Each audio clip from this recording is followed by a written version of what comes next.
Yo, what's happening? GM, everybody. Welcome to the Web3 breakfast. Man, oh man, we're going to have a good one today. We're going to be talking about NFTs because guess what? It's NF Tuesday. You guys feeling all right? Are we feeling more talkative than we were yesterday? How about that? Let's start there. Just kidding. I hope you guys are doing well. GM. It is 9 a.m. That means it's time to get the show started with a little chop shop. Well, really quick, I do want to say, if you guys have not been paying attention to the charts, things are a little bit of a dipski today, which is good. I hope that we go down a little bit closer to my buy zone in the low 65s. So I haven't checked it in a little bit here. So I am going to, in the background, open up some coin market capage. Where are we at? 66.9. All right. Let's see what happens here today. I like this. What do you guys think? Where's crypto going? Where's Bitcoin going? Or you're like, fuck it, dude. We're talking about NFTs today. Let's talk about NFTs instead. We could do that. Y'all just need to speak up. I don't know. I kind of just feel like it's not going anywhere right now.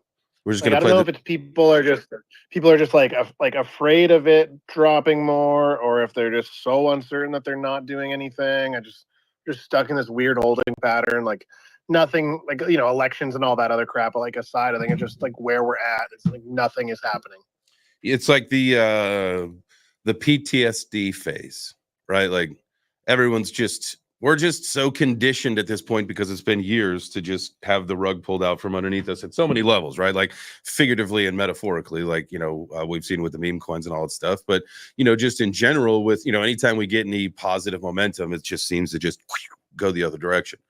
And at some point that's going to stop. It is going to stop. I think we've been on the high side of, now we've been playing this bull flag, right? We've been on the high side of it. Plus we've got and anybody that is welcome to come up and talk about this, right? While we do this, but this two patterns are playing out, right? You've got the bull flag since March, and then we've got a local uptrend since September, right? And with that, like, we're on the high side of everything.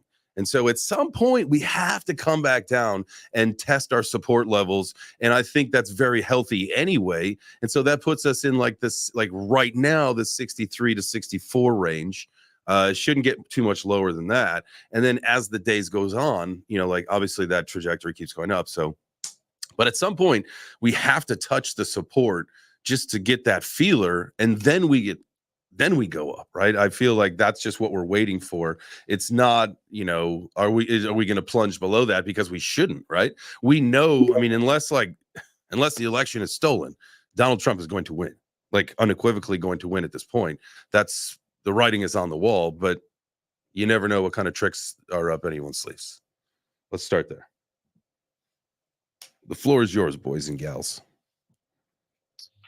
I don't know, man. I think I'm kind of feeling like this market just might take a little longer. Like it might be a longer, more drawn out, sideways, crab walking, kind of market.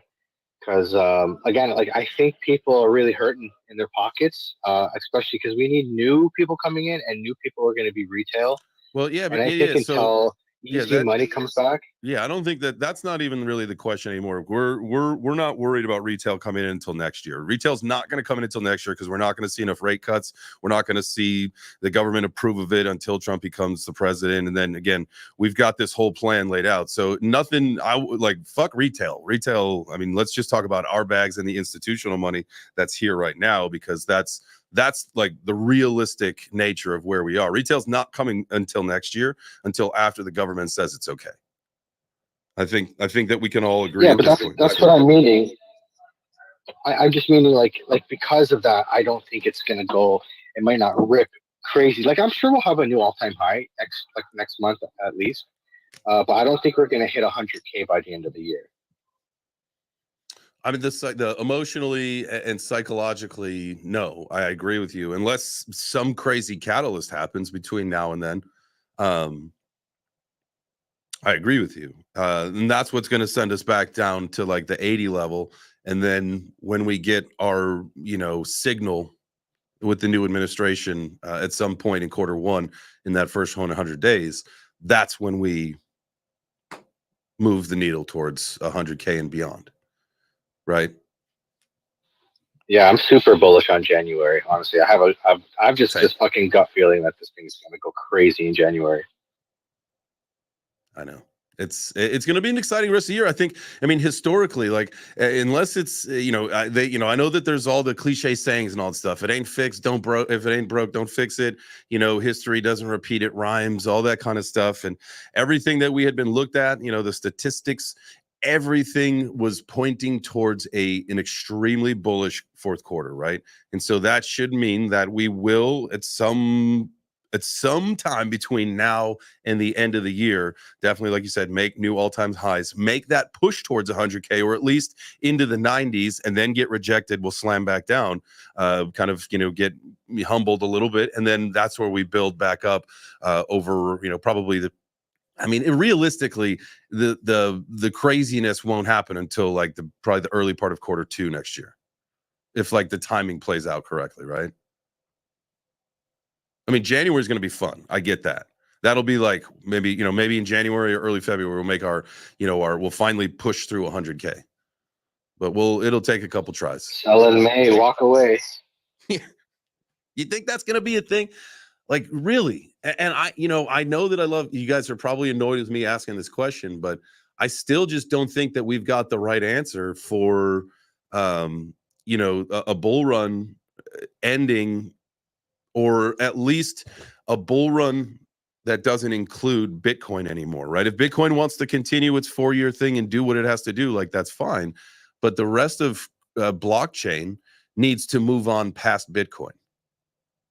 It's just bigger than it. It's going to be much bigger than Bitcoin's, potential market cap of whatever $1 trillion by the 2030. If we use 2030 as our metric, which seems to be a lot of the verticals within blockchain are measuring their success by, I just don't see a time for a bear market, to be perfectly honest with you. Like the growth is just too vertical for gaming, for RWAs, for I would suppose DPIN as well at this point, and there's probably a few other that you guys can help name, but it's just where do we have time for that? And so why don't we just make that plan to decouple from Bitcoin and let it do its own thing? It's actually kind of funny you saying the 2030 thing. I read this book called The Fourth Turning, and it basically says that we're in a fourth turning right now, and then after the fourth turning, it usually ends up with a bang, and then the first turning is usually an era of prosperity and growth. So actually, it's funny that 2030 lines up where we believe the fourth turning will end. And that bang, that big like blow or crazy event that might happen might be the end of the US dollar and the new financial system. And then we're in a state of growth and prosperity from there on in. I like that.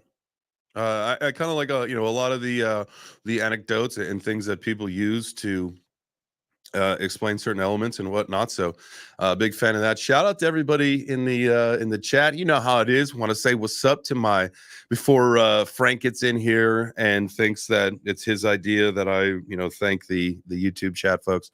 I just want to let you guys know I'm already thinking about you. So shout out to you guys for keeping our like to view ratio at 100. Thank you, friends. Yo, I got a question about some NFTs actually. This is aimed at you, Mr. Dude. So I got a MetaVixen. Is there is there a rowing team behind you?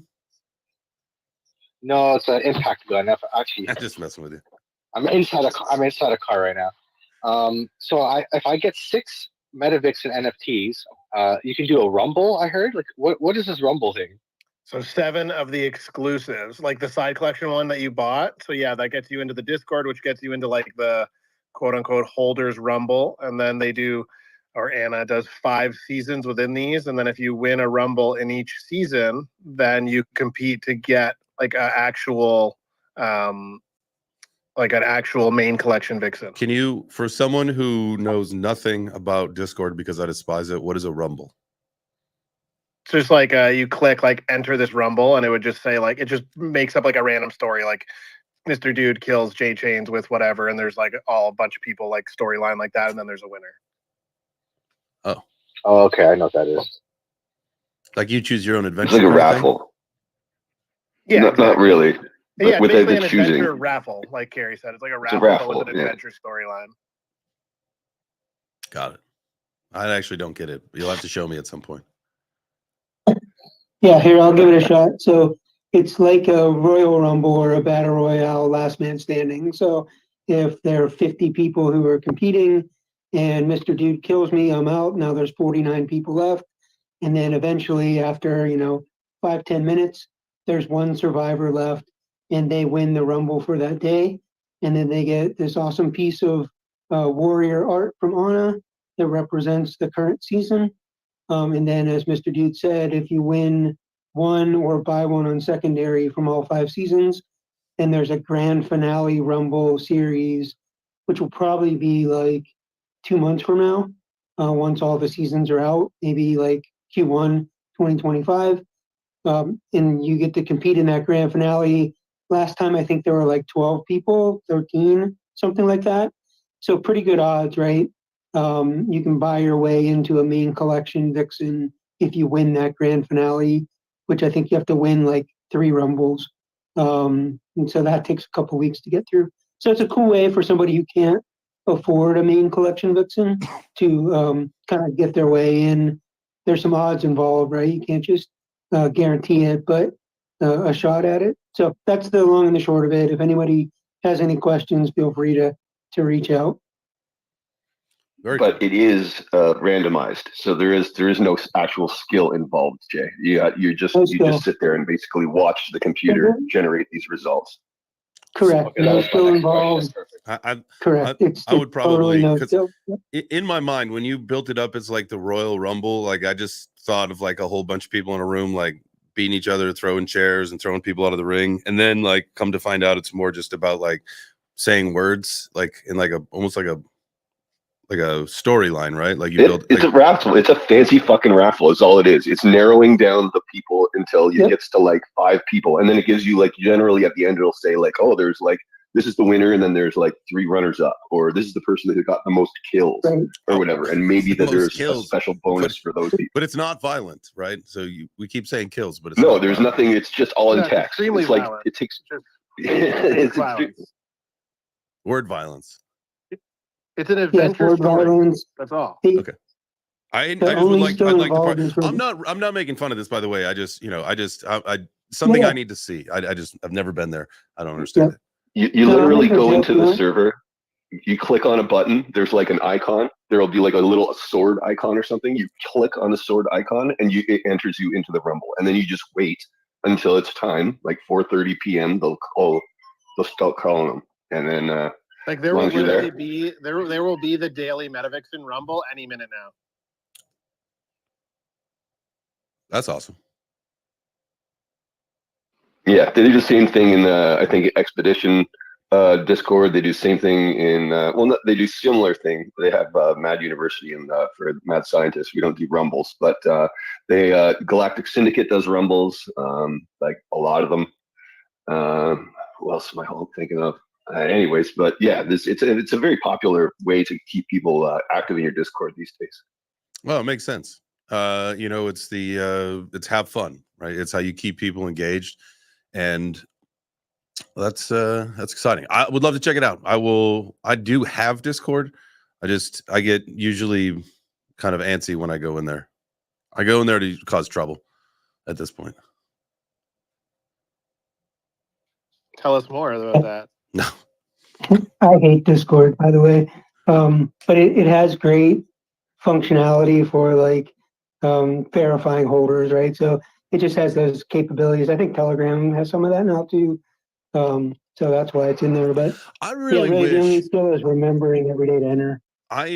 Speaking of like all these kind of things, like I every so often will send a message, a tweet to Elon Musk saying, and what do you guys think about this? Like, we really need, for anybody who uses X for like a platform to engage in business, the DM management is 1000% trash. Like just pinning a 5 things is not chats is not good. Like you need folders like you have in Telegram. When you say Telegram, it reminds me of like I want to be able to separate these things into like I've got group chats here, I've got business opportunities here, I've got just bullshit here, like, and to be able to separate things so that you could be more efficient to do business. So if everybody anyone else that feels that way, make sure you start tweeting to Elon Musk saying that we need better DM management. Thank you. Quick PSA. Also, smash the like if you're watching on YouTube, which you guys do. I don't know why I tell you, but it's just part of the thing. It's in the brain. Hit the heart, and that's a little more challenging. But we're getting better. I have been noticing, to be honest with you, a little bit more likes on all the videos. So I think now that we're explaining, it's not just as simple, because people were probably doing that and be like, dude, this guy's a bozo. Like, he does not know what he's talking about. You literally just got to back out of the video, hit like, and then boom, come right back into it. It's like 3 clicks instead of 1. Nothing, no big deal. And then if you are listening in on the space, would be advantageous for you to go down to the bottom right. We're calling that the multiplier moving forward. Hit the multiplier, hit the like on the post, tag some friends, send that thing out to the universe, bring some more people in here. And then if you want to speak, one final thing, and then I'm going to drink some water and let you guys talk for a second about NFTs. One more thing is, what was it? Oh, if you want to speak, just raise your hand. You're more than welcome to join the conversation. So 2 things. One, also, like in the group chats, you should be able to fucking pin a post so that you don't have to like re-explain it a bunch of times, right? Yes. Like for our breakfast one, you could put up like the fucking show the next day. And then the other thing is I posted a snapshot of what a Rumble looks like under your J-Chains, like the live stream. So you can go into the replies and see what it looks like there. Okay. Thank you for saying that, because I would have used the wrong phone and then ended the show. So I picked up the right phone. Thank you for saying that. But you know what I am also excited for is today with Fight Farm. So they were on while you were away. I know they've been on like just kind of hanging out and like chatting as just homies at the breakfast table, but I'm excited for you to hear about his project. So it's pretty dope. And he actually sent me one of the NFTs before Karate Combat while you were away. So it's pretty cool. I think the idea of it and his like goals are great. It'll just be a matter of like getting them to their end goal. Hell yeah. Yeah, I forgot you were on the road the last time Chris was came up on stage. So yeah, this will be interesting for you because it's all about like UFC and stuff like that. And I know you're into the MMA, so you know that there's some opportunities here for that's why, maybe even I don't know like how. That's why I was having a hard time, because that's where my brain's at, right? It's like fighting and beating up. And then so when you guys were talking about rumbles and like royal rumbles and like murder or killing, whatever, I was thinking in my mind very aggressive, but it was basically just like an aggressive poetry slam. I feel like. Yeah, man. Yeah, Kay wants to know what it's like to kill man. Yeah, like sometimes they're kind of gruesome. Like the other day, I started my shotgun apparently and fucking blew my head off. So, like somebody said that to you? No, that's literally no. So it makes it up. It would say like J-Chains, like the computer would say this. J-Chains decided to start his shotgun, thinking it was a good idea, and then he died. Oh, geez. And then that eliminates you from the rumble, right? Got you. Okay. I thought for some reason, like when you explained it, I thought you meant like, you know, like you're like in like this we're gonna write this story, and Dan sneaks in like, oh, and then I just murdered J-Chains, and I was like, I didn't even get a chance more to like defend Dungeons myself. and Dragons. Yeah, that's more like Dungeons and Dragons. This is more just like computer generated. It makes up like it would say J-Chains ripped off Carrie's legs and beat him to death with it and left him to die. Like Jesus, and then it just like that's what it's like. That's literally what, and then it just moves on to the next person. Foley stabbed like modern Canadian while he was sleeping, just like shit like that. Wow. And then if you got stabbed, you can modify it though as the once you're dead, then you're out. But you can be revived though. And some of them you can be revived. You can be revived or whatever, like in a video game. It's hilarious. You just sit there and watch, right? And you just watch it unfold and hope for the best. So but it's better than like sitting there and just being a number in a raffle, right? And then they say number 7603 wins. Like, how much fun is that? They've gamified the experience of a raffle. So how long does it take? As if there's like 1,000 entries, it takes 1,000 murders, 999 murders. So the Yeah, reason but there's that the never that many. MetaVixens went to this style was because they went to like holders only, was because there were like 1,000 people. So it would take like 30 to 45 minutes for these things to, because everyone was just entering, right? Right. Because they wanted free shit. So then they actually put it down to holders. So today there's 59 people. So Anna will run it any minute now. She's probably sleeping or doing something. So it'll take, I don't know, 10 minutes maybe. And you can just scroll to the bottom and see if you won, right? Like usually, like if I'm on the show and I start like, I shouldn't say usually, one time, if I see a bunch of Discord notifications, it's like, damn, I won. Because it's people like congratulating you and being like, you suck. You're like, oh yeah, bring on the hate. Okay, it makes a ton more sense now. I totally get this now. I thought this was like an arbitrary, like, dude, just because you said you beat me with my own legs, how does that mean that I lost? It's because the computer told me. I got it. Thank you. You said you weren't making fun of this, but I can hear it in your voice. I'm not. I am not. Like, man, does this ever sound lame? No. No wonder I don't like Discord. No. No fucking wonder. It's just a new thing. There's just a lot of new things. That's all. It's just new. Change is uncomfortable, as they say. It is a lot to take in, dude. I just learned about Rumbles like literally 2 weeks ago too. I was like, what the hell am I getting? Like, what are these and how do I take part in them? And then I realized, oh shit, it's that easy and that's what it is. Oh, okay, I can deal with this. You just have to show up at the right time, basically. Like you just have to set an alarm that says like if the Rumble's going off at like 6:30, set an alarm for 6 so that you can like go in there and like click on the Rumble button. Yeah. Basically, that's the long and short of it. Well, you know what could be easy, Jay, for you to like test it out is you just fucking go and buy a few exclusives and then just play. It would probably cost you a total of like $25. All right, we'll walk through. Well, you know what we should do? This is a gaming thing. We should do this on a Wednesday. Deal. We'll do like a tutorial. We'll screen share it and everything. We'll just do like a thing here. How to rumble. How to rumble with the breakfast crew. Yeah, fun. We're teaching all sorts of things. Hey, who knows? Maybe we'll win. Maybe we'll win something. You never know. May the odds forever be in your favor. All right, Fight Farm. It's Chris, right? Yeah, I think we got Chris behind the account here. Hey, what's up, guys? Hey, what's up, brother? Good to see you, Kerry. Thanks, Mr. Dude. What's up, James? How's it going, guys? Appreciate you.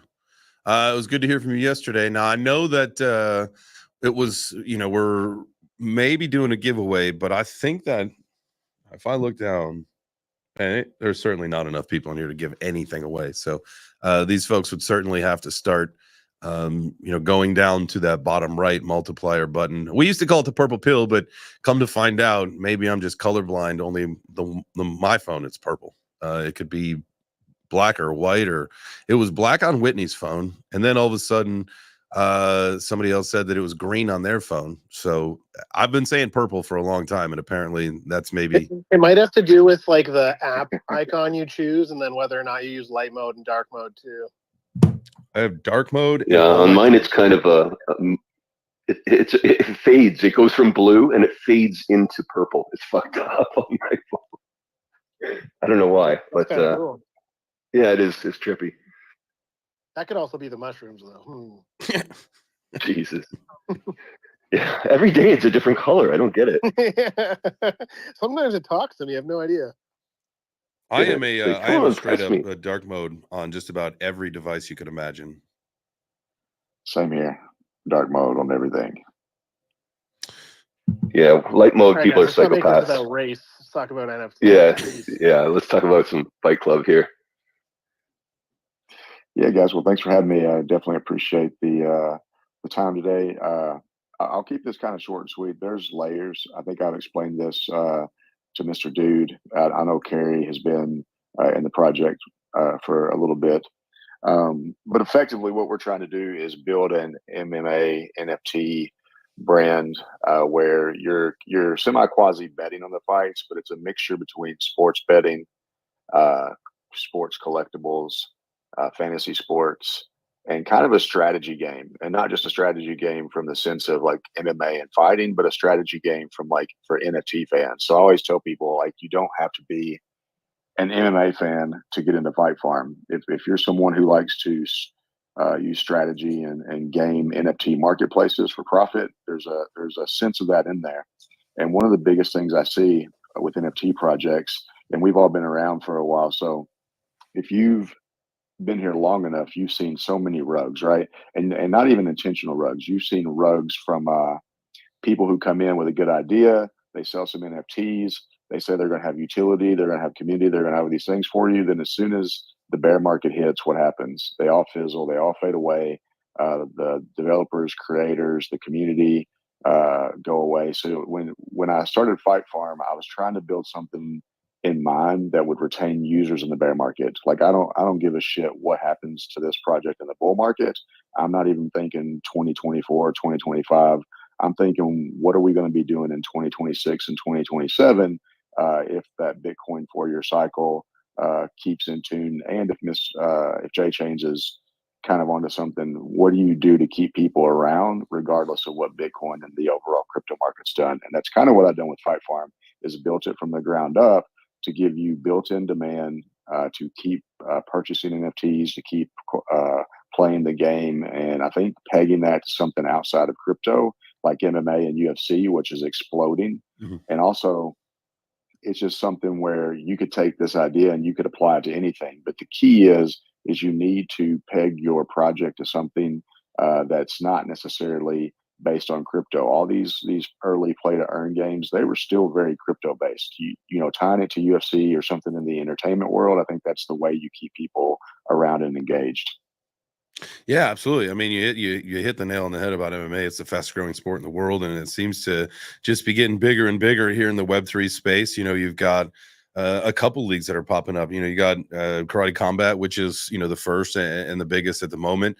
I know that what is it, Josh or Ice Bags, and some of those guys that are with Kampai Pandas and some of the things that they're doing. I think Dirty Boxing is the name of the league with Platinum Perry. So Oh, dude, that's league, awesome. yeah, Dirty Boxing.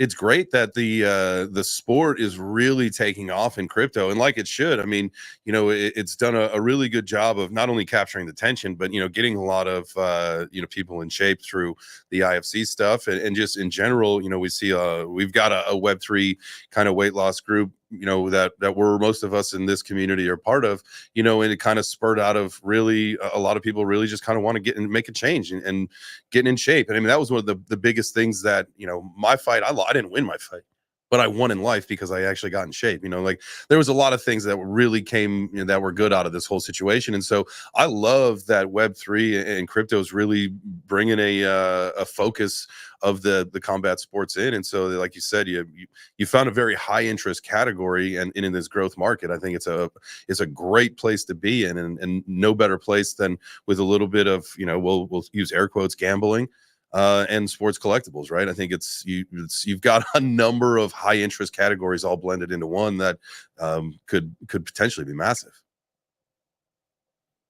Yeah, and my background is IT. I came out and started getting introduced to crypto pretty early because the IT field, we saw people having crypto locker viruses. Our doctors and lawyers and our different customers had different botnets taking over. Like early, before you had ASIC mining, you had like CPU, GPU mining. So we had like our customers getting hit up with botnets that were using their stuff to mine. So it kind of got me into crypto early. But even before that, I'm not a striker, but I'm a jiu-jitsu guy. So I've always wanted to do something around crypto with martial arts. I'm not sure if anyone's familiar with Counterparty, but my first attempt at Fight Farm actually was back in probably 2013 or 2014. If you know what Counterparty is, it was one of the first layer 2s on top of Bitcoin that would allow you to create your own token. You could create a token that was fungible, or back then you could create a non-fungible token on Bitcoin, which is wild. All those tokens that you created, they were kind of built into a layer 2 on top of Bitcoin and embedded into a Bitcoin contract. So even as early as then, I was like making UFC based tokens and trying to figure out how can you gamify that. And then once the NFT scene exploded, that made me go and look for actual NFTs that I could do. And then Tezos was kind of the early attempt, but they weren't really building ways for you to do staking with your NFTs and kind of gamify it. So that's what led me to Cosmos. Once I got to Cosmos, most of the tool sets that I needed for my vision was available. We have really good DAO tooling called DAO, and we have some pretty good NFT marketplaces. What we don't have is we don't have the community size that you see, say, on a Solana or ETH layer twos as far as NFTs go. So I kind of had a trade-off there. I went to where I got the tool set that I wanted for my vision for this collection in this game, but I'm kind of in an area now where I have to do go extra hard on marketing because you're only as good as the community around you as far as growing a brand and growing a project. So yeah, I love that I can combine the two things I love, which is crypto and fighting. And I love trying to find a way to build something that is going to be bear market proof. Dude, so I love that. I love, being able to, we used to say in a previous show, turn a passion into profit, right? Like being that means that you really never work a day in your life kind of thing when that's something that you're doing. Love that. One thing that I found super interesting, and I believe this got Tank's attention because I saw him light up the emojis and come up here. And I think let's talk about this for a second, was your original kind of thing where you were creating coins or NFTs, if you will, on Bitcoin back in 2013. Absolutely wild. I knew nothing of the sort. I got in early 2017. So you're obviously way more familiar with like the whole Bitcoin thing. Now, how do you feel about the ordinal and the BRCs and all that stuff that's popping up now? If you kind of already did that, like it's old news, huh? Not really. I think the way the ordinals work, the embedding the data directly into the chain is still different. Back then, you had Mastercoin and you had Counterparty. Those were two of the earliest layer 2 attempts to build tokens on top of Bitcoin. Now, what they did is you create the token and the data on its own second layer on top of Bitcoin, but the ability to send and receive that token was embedded directly into a Bitcoin transaction. The difference with ordinals, or like what you see on these different inscription models on all these different chains, is everything's directly built into the chain. So I think it's fascinating, man. I can't remember the name of it, but I was just scrolling through X the other day, and I just saw this really badass project, and I really hadn't explored ordinals on Bitcoin as much. I went and looked, but I wasn't sure how well it was going to do. And the prices of doing anything on chain in Bitcoin is always going to be an expensive thing. So not only are you buying a JPEG or a project that's a risk, but you're paying a premium price. It reminds me of, like you said, 2017 when you're buying NFTs directly on chain on ETH. Those transaction fees alone, really, you were taking a huge, massive risk that if you were buying something that was going to rug you or that just wasn't going to perform, not only did you pay a high price, but you paid a transaction fee. And look at the cost of those transaction fees down the road. That's probably the only thing that I really have an issue with is inscriptions. I think it's going to be very useful, but I think that's one thing I'll give Hedera props for, man. If you look at Hedera or these different proof of stake chains, inscriptions seem to make more sense because you can keep the transaction fees low. Whereas if you look at proof of work or even what we've seen on Ethereum, the inscriptions on those chains might still be a little bit too costly. Nice, man.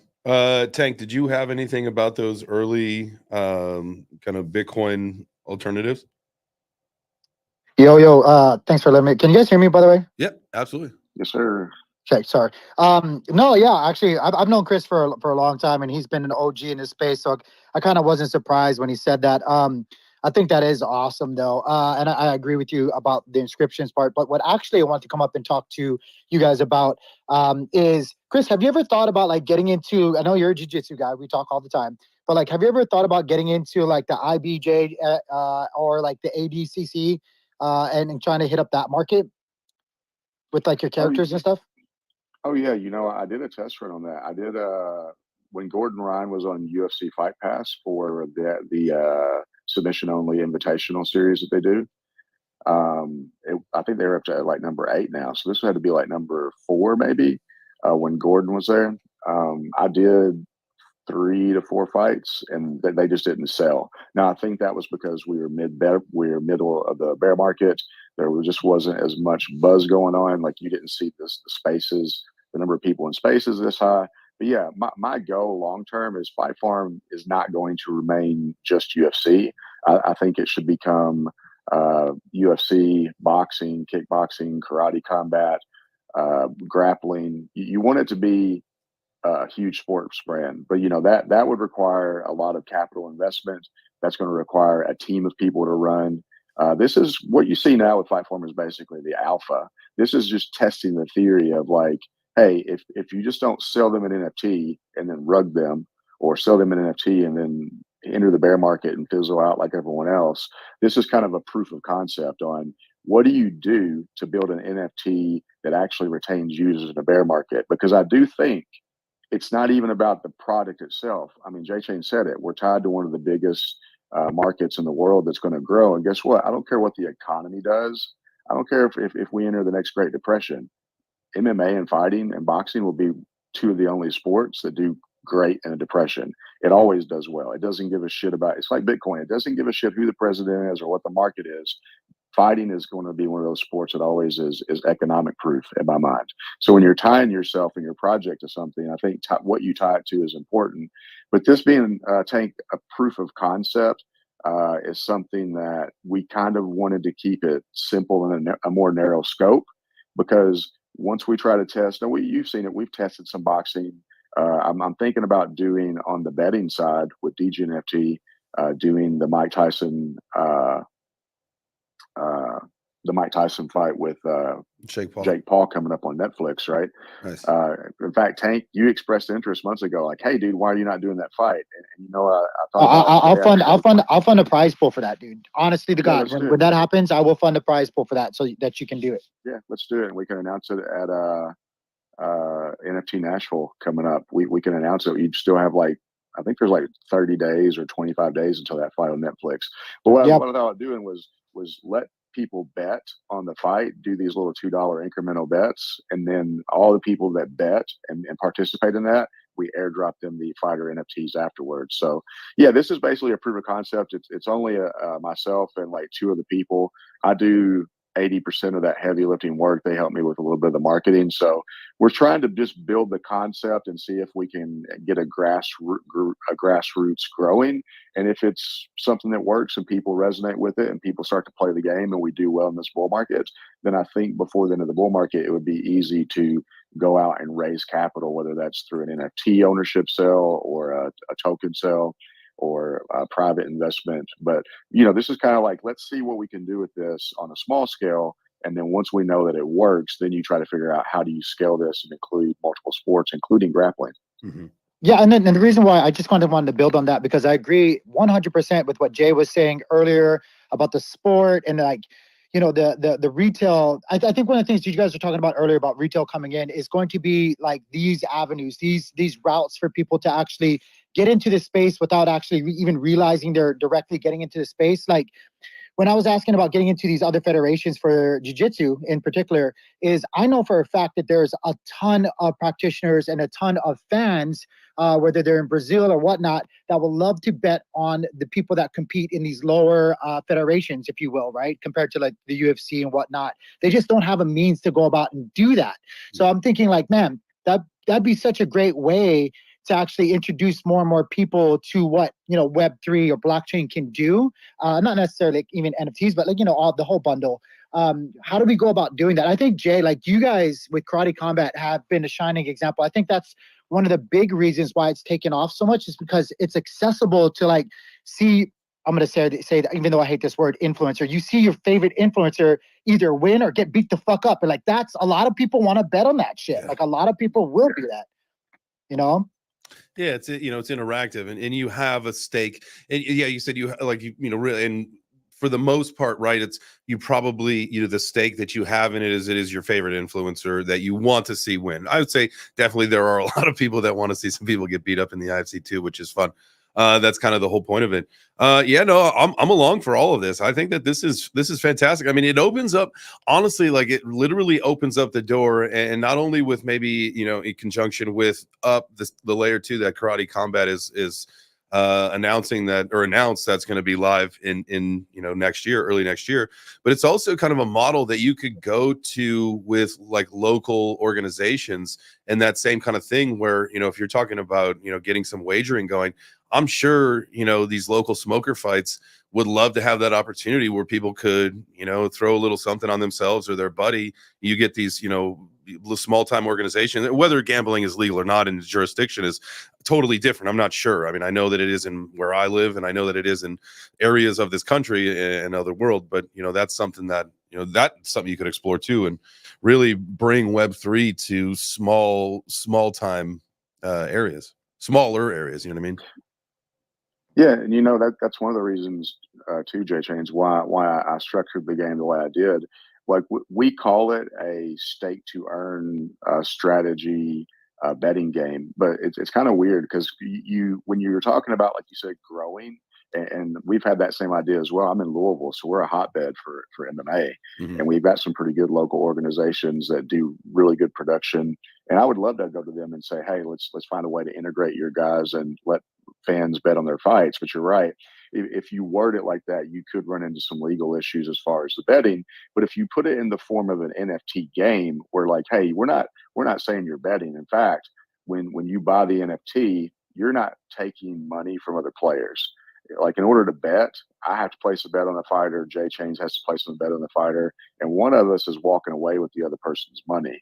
But if you do it from the sense of an NFT perspective, no, you're not betting. What you're doing is you're buying an NFT, you're staking it, and then you're earning from the rewards pool because we take most of the profit from the NFTs and we stake it. We're taking the return on our staking rewards and paying that out per fight. Mhm. The only time that you truly get into betting is later on. You can upgrade your NFT to a legend. Once a fighter retires or leaves the UFC, there's no more fights for you to earn on if they win their UFC fight, right? So what we do is we let you burn. If you own one of each version of that fighter, we let you burn it. You upgrade it to a legend fighter. Then you can actually wager that legend fighter to try to steal 50% of the rewards pool from another fight. So I would say that is more gamified gaming, and less betting. And I think that's one way you can get around kind of like going to any organization and saying, hey, give this a try, because I have had a lot of pushback. The first thing they say is, well, isn't that gambling? Isn't that illegal? Don't you have a license? And I think people who don't realize that with Web3, presentation and how you present it goes a long way as far as keeping you in a certain legal status. Yeah, definitely. So there's a lot of layers there and a lot going on. Is that have something to do with why you ended up settling with the tools on Cosmos, or like could you walk us through like maybe quickly what exactly OmniFlix is and why you decided to use that as your main platform? Did you say really quick, what was that? OmniFlix? Yeah, OmniFlix is like the layer 1, I guess, on Atom that or on the Cosmos that Fight Farm is basically running on. Okay. Am I right? Oh yeah, for those that don't know, anyone who's not familiar with Cosmos, Cosmos Atom, that chain was launched back, I believe, in that big ICO boom bust era, back when Tezos and even once Ethereum basically gave you the ability to host an ICO. One of the very first early ICOs was Cosmos Atom. They were advertising themselves as like, hey, we're going to be the internet of blockchains. By the time you got to the next bull run in 2020, you finally saw the realization of that. The Cosmos Atom chain had been around, but now they started spinning up all these other chains. Like you had Osmosis, which was a chain that was just a DEX. You had like what they called app chains. So you had, out of that app chain theory, you had a lot of different layer ones pop up. You had very use case specific blockchains, and all of them have the ability to talk to each other, meaning you can do cross chain transactions with tokens. You can do cross chain transactions with NFTs. You can have like multi chain DAOs. Effectively, they're all their own separate blockchains, but all of them have that one plugin that allows them to speak the same language to each other, which makes cross chain very simple and easy. So out of that came Stargaze, which is probably you guys have talked to Homestead, the pleb. He comes up here and speaks to you sometimes. You're Really talking good about. I dude. just want to. I don't mean to interrupt you, Chris, but you're talking about No, the go ahead. IBC protocol, right? That lets them Correct. communicate. Yeah, Yeah. So inter-blockchain communication is the IBC protocol. Now, that is going to expand outside of Cosmos, guys. You're going to see Avalanche. You're going to see Solana. You're going to see. It is one of those protocols where it's not XRP, for God's sakes. I mean, XRP is actually already interoperability. connected. Interoperability has to be massive. We can't have all these different silos at that point. Like, what what would be the point? And so it sounds like this is the goal, to make interoperability the final destination. Exactly. So that was the number one thing, was I wanted to choose somewhere that I truly believe would be interoperable. And I thought that what they've done so far has proven they are the number one. We see bridges everywhere, and bridges always have these risks of being hacked. There's a man in the middle. There's someone who's custodying the funds as you move it from one chain and then deploy it on the next chain. The way IBC does it, we're not going to go too far deep down that rabbit hole, but the way IBC does it has reduced those risks tremendously from what I've seen. And it's connected it to multiple blockchains, including Solana, XRP, ETH, Layer 2s. And that's just going to continue to grow.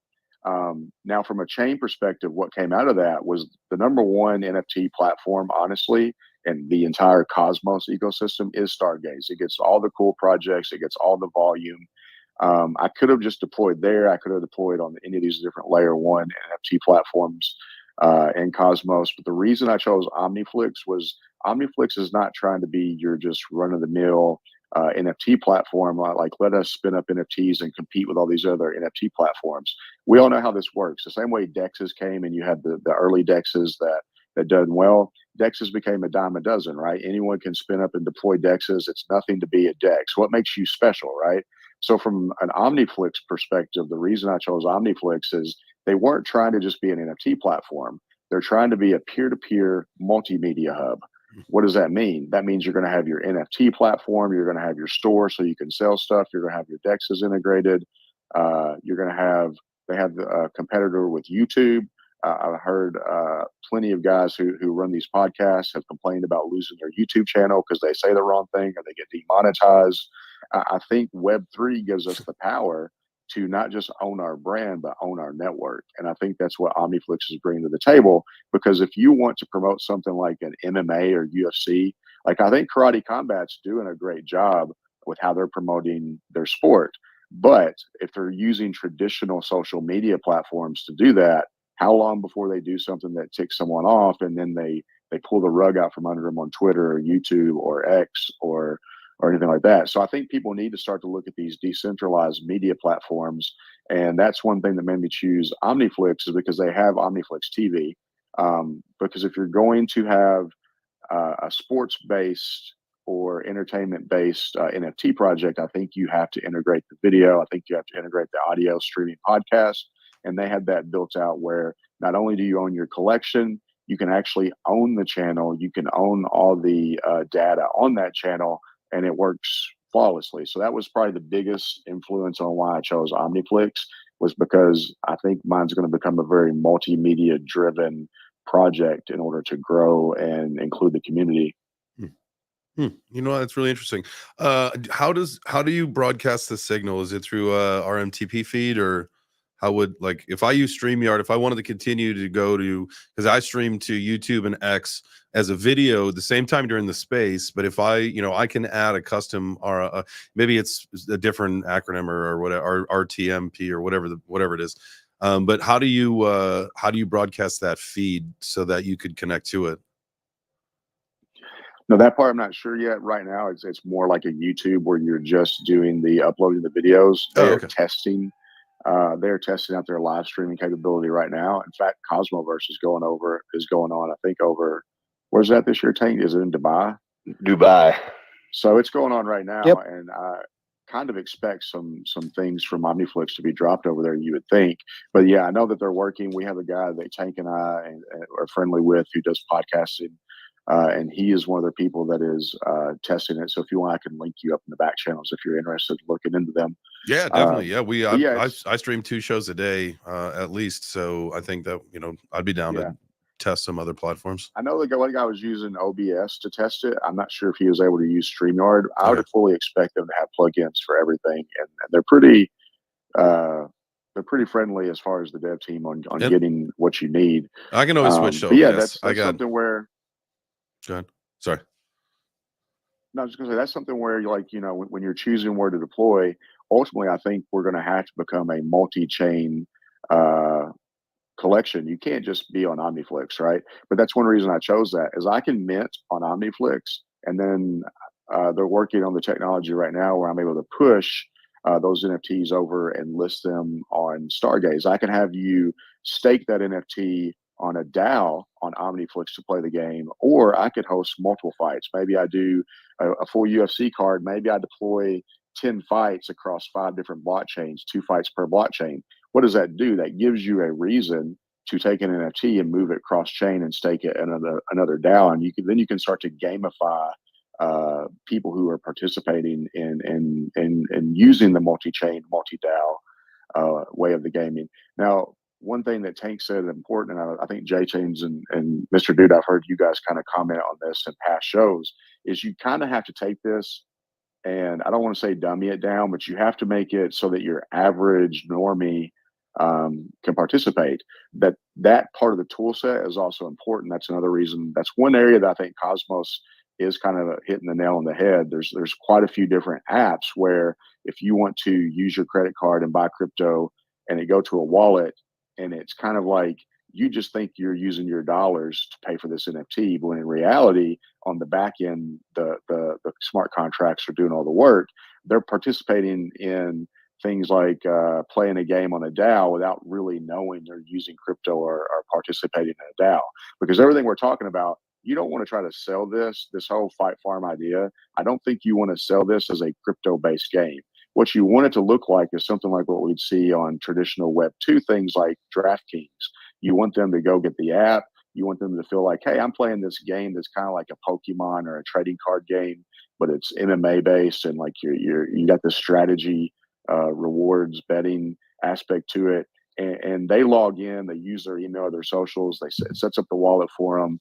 They swipe their card, they buy their NFTs, they go and they stake it, but they don't even realize they're staking to a DAO. They think they're locking their fighter in a cage. You kind of like use the lore and the things that you love about MMA, and you make it into a Web2 presentation, whereas on the back end, it's a full Web3 experience. That way you can slowly get those users onboarded, and then you can slowly give them the options to say, hey, you realize that when you set this up with your email or your socials, that we hold your private keys to this app. How about you, every now and then you can send a reminder, here, watch this video, and we'll explain to you how to download and control your own private keys to reduce the risk of you being hacked. So I think that's a bigger issue too, is like, I don't want it to just be a game where it's NFTs and DAOs and all this stuff. I want to find a way long term as we scale to do this in a way where you can bring the normal MMA crowd on. Because if you want to see big numbers, if you want to see where you can actually make money in this game, it can't just be the Web3 NFT crowd. We're not there yet. So I think something like UFC and MMA and karate combat and grappling, I think because it's so popular, if you present it right and you can present it in this Web2 way, you can actually get people onboarded without even realizing or caring that it's on a blockchain or DAOs. Yeah, Chris. Yeah, I think you hit it right on the head. Like, mass adoption has to be subtly introduced, and it can't be forced down your throat. It has to be enjoyable in spurts, right? Like, and I'm right there with you when it comes to what you're doing, and mixed martial arts, whatever. If you're a traditionalist with mixed martial arts, you like MMA or whatever. I think it's going to be one of the easiest routes to do that. Like, yeah, no, I think you're right on the right path, man.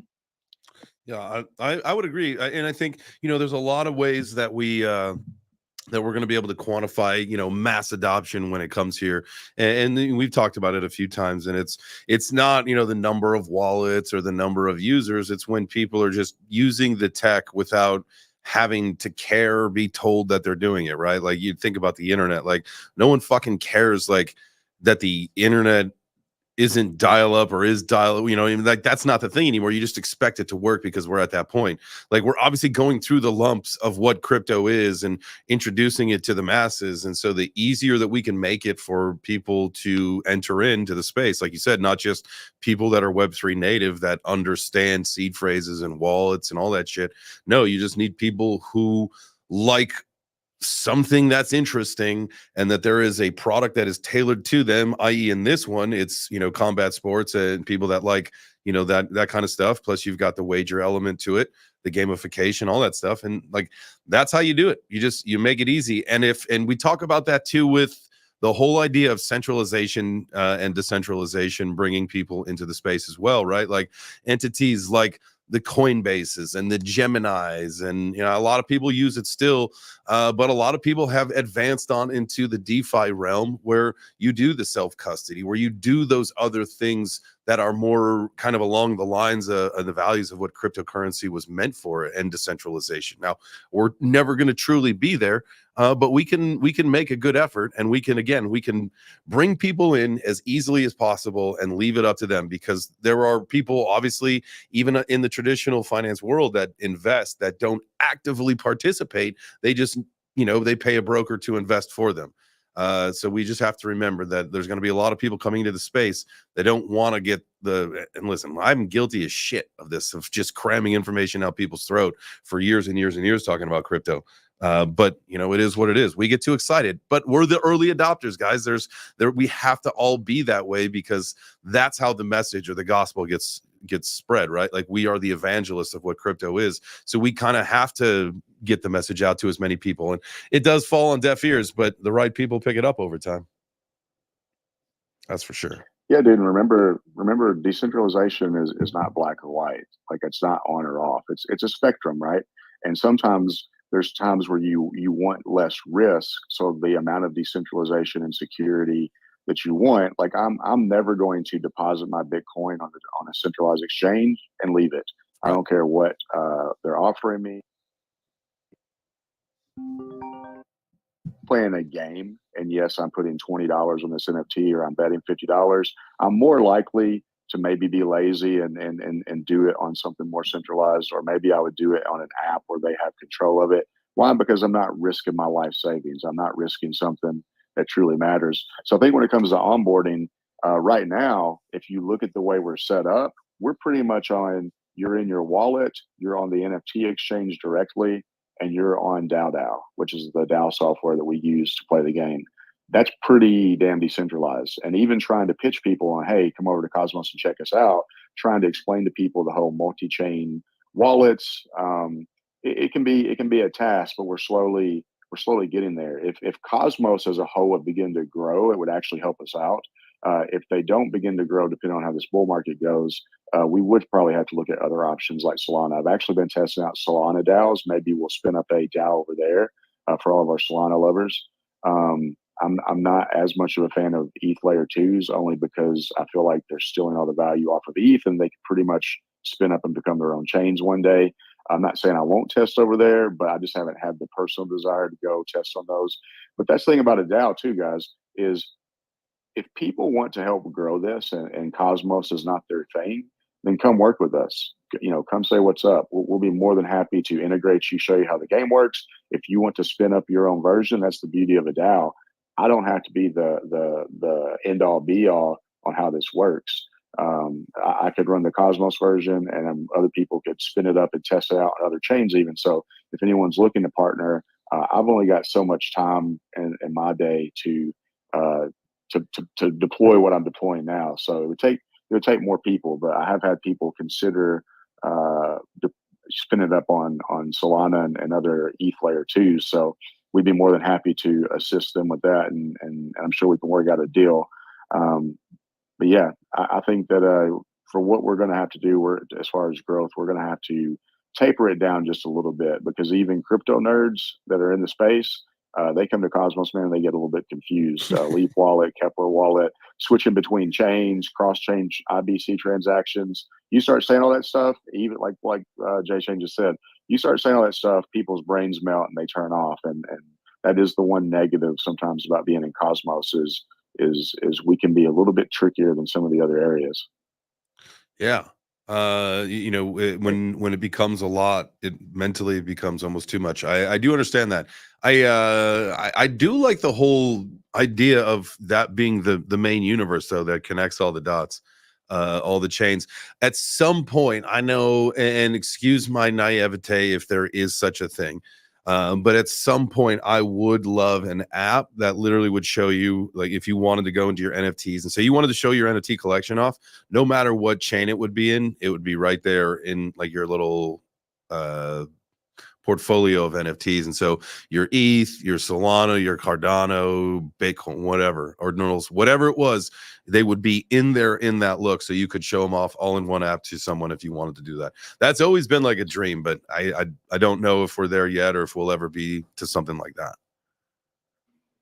Yeah, I think you could do that. I'm the same way. I think that NFTs living inside the wallets over the next 4 to 8 years is going to be something that's going to become a huge focus on experience for us. Really, J Chain's like our game. Like, dude, our game is going to have to be something where no one wants to go to a marketplace and then go to a DAO. No one wants to go separate places to participate in the game. I feel like they do it now because they love UFC and MMA and they want to be early and test out like an alpha version. But if you really want to spit it up, you kind of got to have an all-in-one app where that front end app interfaces with the DAO on the back end, with the marketplace on the back end, and you give them a pure app experience. I mean, there's something to be said, about the attention, and you're absolutely correct, right? And I think that stems across a lot of different industries or verticals or whatever. It's just that attention, right? If you get somebody one place, you want to keep them in that one place. You don't want to try to like dilute your attention across different platforms because that's usually where you'll lose somebody, I believe. So yeah, the all-in-one is definitely the route as far as attention goes. And we know, think about what social media is doing to people's attention span. I mean, I would for sure. We could equate it to social media, I would think. Yeah, for sure. And we got tons of other stuff we can talk about today, not just the game. So let me just wrap up the idea around Fight Farm.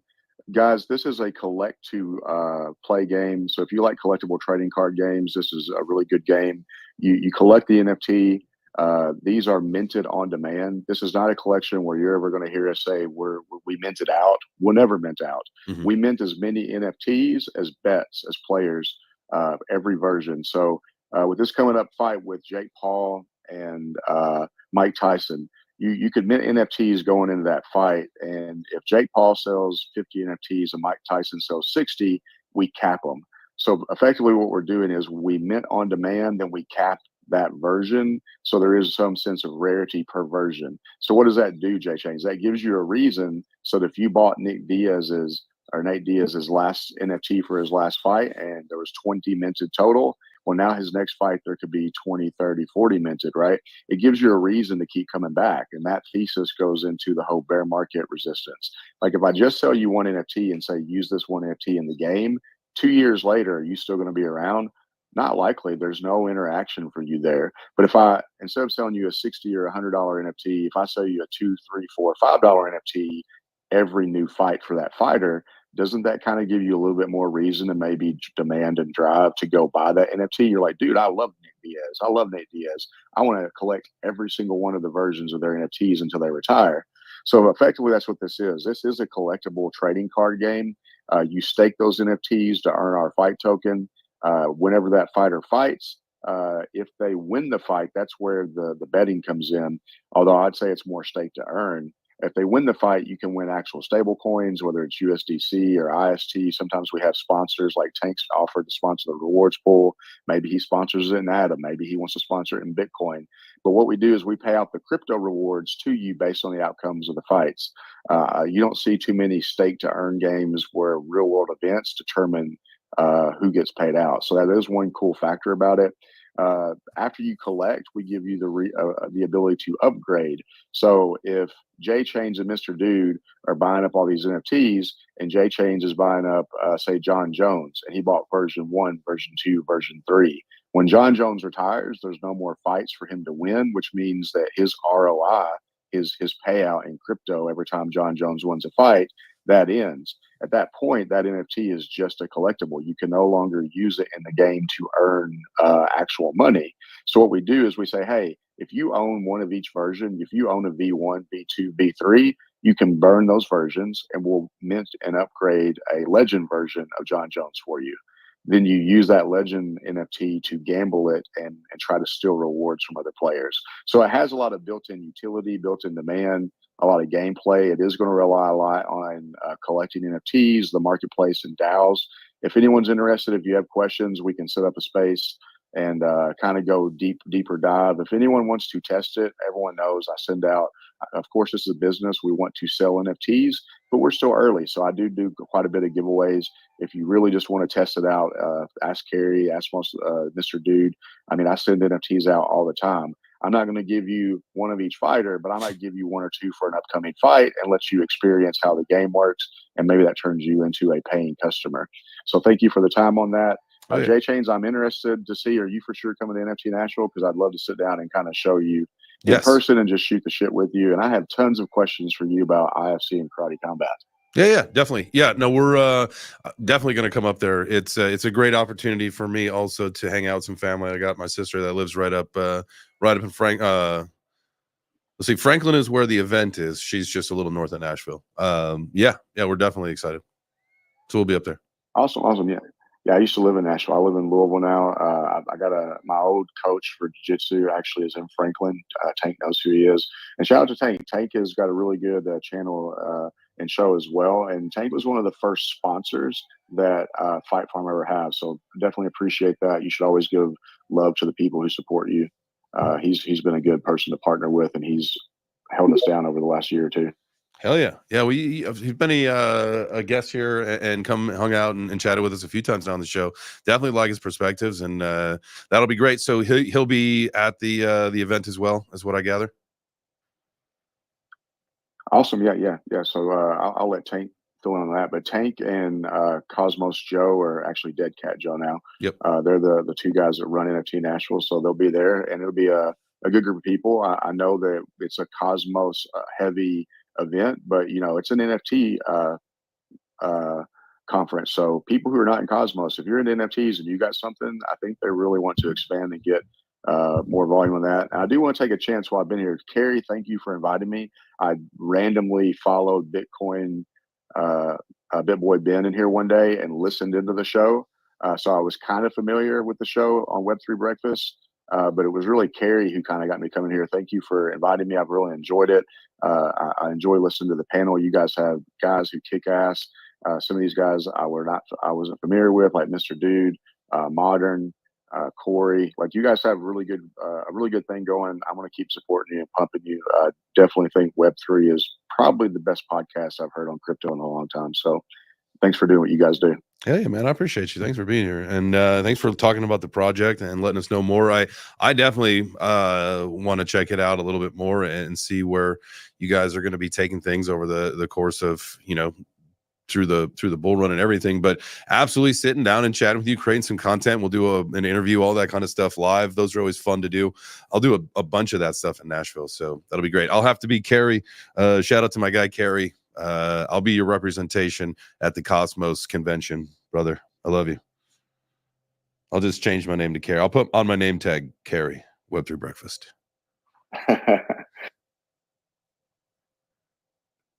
So awesome. Well, thanks for having me. And yeah, dude. Tank, I thought you had your hand raised. Was you about to fill in or something?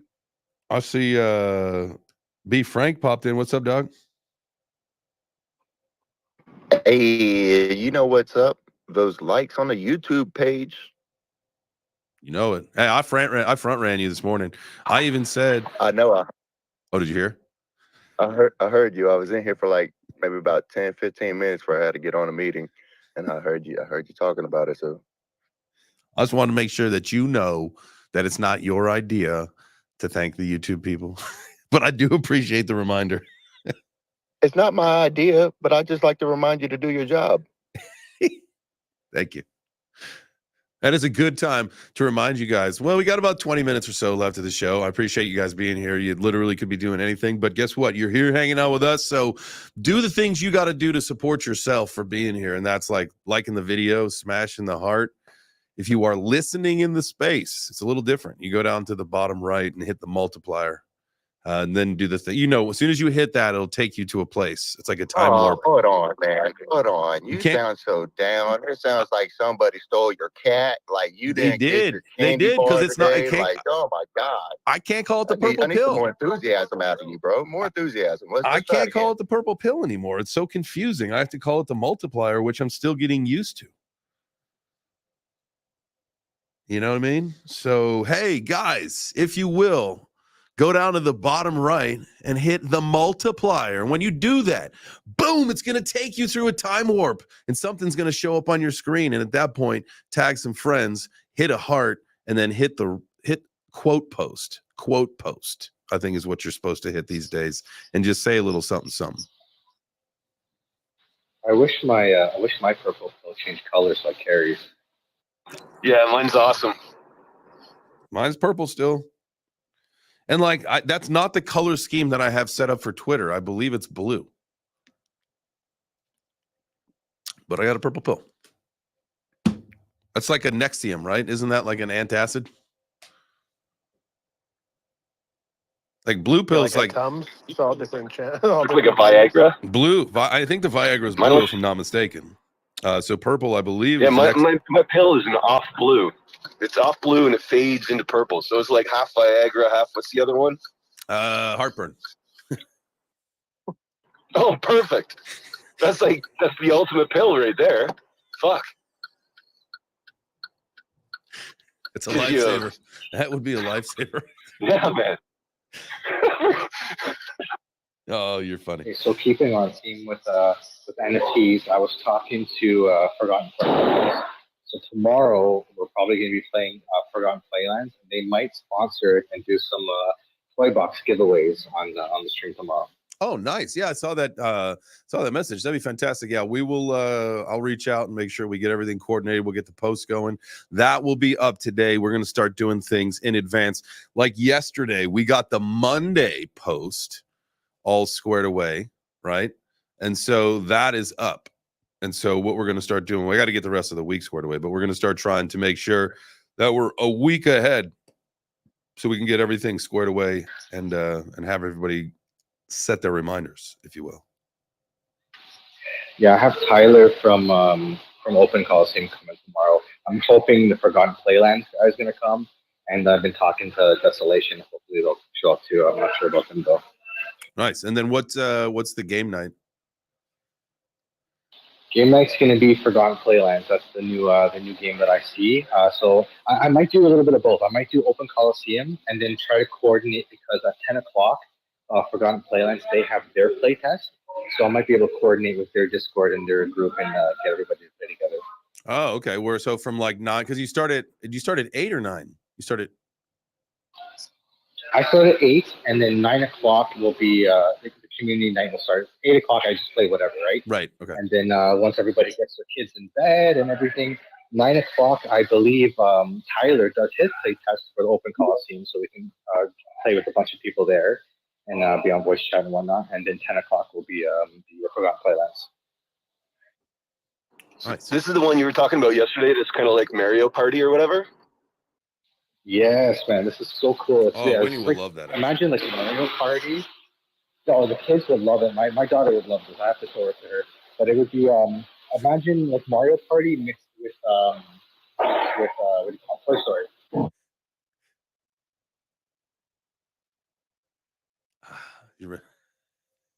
Mr. Dude was rinsing the shampoo off his hair. No, the guy was at the store. Or my new headphones are coming tomorrow or today. They're coming today. I'll have them for tomorrow. Yes, that's exciting. With that, you said that it's got the active noise canceling, so no more impact wrenches, which would be funny. Well, we may it's miss funny them. because when I watch the YouTube back, my audio sounds clear. So I don't know what's going on. Interesting. I mean, like sometimes it does. Like back a second ago when the gun was going off, the impact wrench was going off. That was a little tough, but no, like it's more of, I think it's just the ambient like shower in the background sound is just the joke now.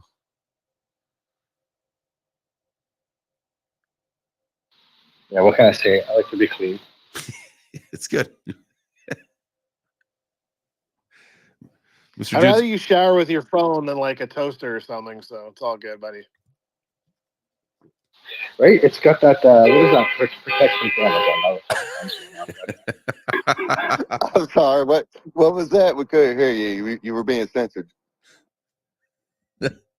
that car said, "Not today, not today, modern Canadian. Try again." I'm getting fucking censored over here. That'll That was be. some Canadian geese flying overhead. Yeah, it's going to be about that time, right? They're going to be coming down this way pretty soon, won't they? All your geese will be dropping Yeah, they love it their down droppings there. on us, heading down to the warmth. Yep. Down to Florida for some reason. Warm. Yeah, it's pretty normal reason. Yeah, like you guys are going Did to you ever freeze see your them, balls Corey? off. You guys are going to freeze your balls off in a few weeks, and it's going to be nice and warm down in Florida. Yeah, but it's also dangerous. We don't live on the ocean. You know what I'm saying? So we don't get like hurricanes and shit like that. Like snow is just a minor inconvenience to us, right? Like, I mean, it pisses me off, but like it really doesn't count as a natural disaster. Whereas like Florida seems like it's constantly fucking being like massacred with fucking natural disasters after natural disaster. I just couldn't live that way, man. You know what I'm saying? I don't want to live on a fucking house with stilts. Like that's fucked up. Well, when we get snow season, hurricane season ends. So like actually it's like almost perfect, right? The hurricane season ends, our snow comes, and then they're warm again. Yes. So you could The snowbirds have the right idea. You could go to like somewhere different. I think it's if I'm not mistaken, it's November to April is hurricane season. That's when you have a higher percentage chance of those hurricanes coming through. And so I feel like, or maybe it's April to November, because we got to be getting close to the end, because they get worse towards the end, right? And we've had a couple of big ones, and they're like through the like M's, or maybe we're a few, because that was Milton. What was the other one? Helene, right? Okay. Helene? That's they're coming up with creative he's names right. now. He was right. I think it was, a lot of us thought it was Helen, but I think they were actually pronouncing it Helene. Helene. It is Helene. Why with the can't it just be an American? Like, we are American. Like, can't we just name our fucking hurricanes after American names, like Bob, Timmy, Hurricane Joe, Hurricane Janet, Hurricane Jimmy, Hurricane Juan Carlos is coming. I wonder how they come up What with would be like the most American name possible? Billy Joe. Bob, yeah, Ricky Bobby. There you go. Definitely Ricky Bobby. What do you think is the absolute most American name? Like, just is it a hillbilly thing, or is it just straight up American, like Robert? Or is it like John Smith, right? Like John, John Doe. John. Yeah, John and Jane. In school, I knew a guy named John Cornfield. I was like, are you fucking kidding me? Your last name's Cornfield? Like, I thought it was a joke. But no. This kid's last name was fucking Cornfield. John Porter Cornfield. Pastry, John Cornfield. Dude, he was the whitest motherfucker I've ever seen in my life. There's a guy that works at my company. His name is Harry Pickle. No, stop. Nah, I don't believe that. Nope. I swear to God. I'm gonna take a picture of the seniority list and send it. So his last name is Pickle, and his parents name him Harold. They name him Harold. I literally Harry Pickle. Would have been better if it was Richard, because then he'd be Dick Tickle. Dick Pickle, yeah. No, I think one thing we can all agree on is that funny names are hilarious, and we should all think of more of them. But you can't actually name your kid that. Like, that's just like a terrible You can do childhood whatever you waiting want, to my happen. friend. That should be child abuse. Yeah. That's a terrible childhood waiting to happen, for sure. Harry Pickle. Y'all are wild. Y'all are wild. My God, I'm in tears right now. Oh man, well, it was a good conversation until It became Harry Pickles. I can barely breathe. That was a great conversation. Yeah. Chris, That I was appreciate actually your time, really man. This was great. I definitely look forward to seeing you down in Nashville. If you guys are anywhere near the Nashville area early November, I think it's November 2nd. Yeah, so November the 2nd is NFT Nashville, the conference in Franklin. The night before, they're doing if you're a ticket holder, they have an open bar. I forgot which sponsor it was that sponsored the open bar. So they're hosting a pre-night event on Friday the 1st. I'll be at both. I feel like the the event's going to be awesome, but I feel like most people that go to conferences realize like the networking really happens when you go get a drink and hang out with them. So I'll be there Friday night with my wife. And we'll be making the rounds, introducing ourselves and talking to people. Love to put faces with screen names, although, Carrie, you're always going to have that hair when I see you. I don't care about your real life photo. Like that's you in your PFP. Oh, yeah. Absolutely. It's not far off. Well, your hair's black, not gray, so little bit. But yeah, man. I'll give me a few years. The shape and texture is there. You just need to dye it gray. Yeah, that's true. All right, well, I'm gonna bounce. Thank you so much, Chris, for coming out. And the real heroes here are the listeners, I think, because we know for sure that you guys are here for the show, not for the whatever $100 or you're here for the real reason we do this, which is awesome. Oh Thank man, you guys aren't giving away Gotti? Nah. Nah, dude. Nah. No, we're finding new ways. We're gonna find new ways. I know. I'm sad. I missed the tablet.